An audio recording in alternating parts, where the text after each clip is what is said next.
How's it going? I'm Mitch. Today we're going to be working on our Shoprider Echo and Hero mobility scooter battery box.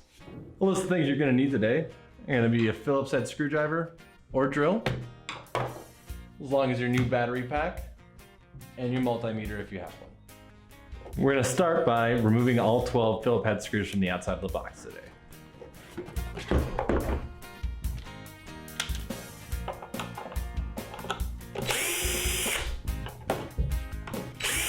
With all those screws out, we can go ahead and take the lid off and we can get going. And now with our screws removed, we can take the lid off and start unhooking this. I'm gonna refer to this as my right side and this will be my left. I'm gonna start with the red positive outside wire and then go to the left outside negative wire. These are gonna be the ones that have the fuses on them. Then I'll remove the black inside right wire and finish up with the red inside wire.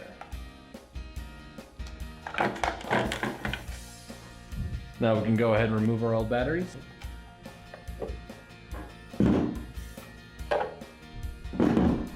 And put our new batteries in.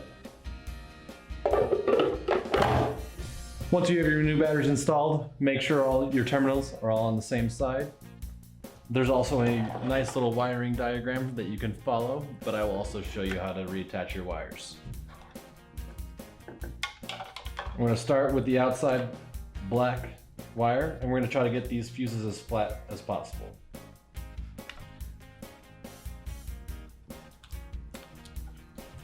Then we'll do the outside red wire again, trying to make sure our fuse is as flat as possible.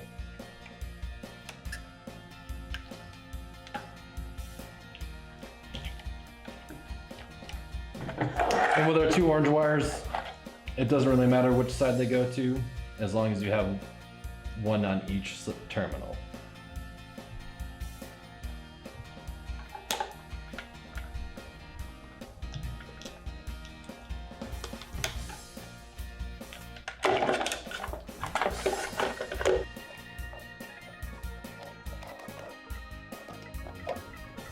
Before we finish up and put our screws in, I'm going to double check my work with my handy dandy voltmeter here, make sure I have everything hooked up.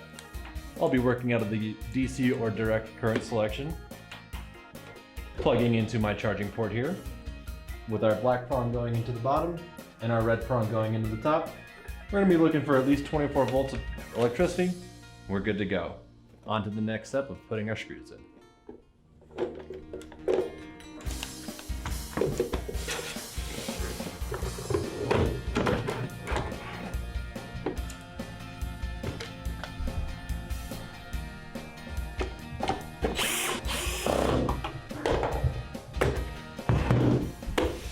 Now that we have all our 12 screws in there, our battery box is complete, and you're good to go. Thanks again for tuning in, and we'll see you next time.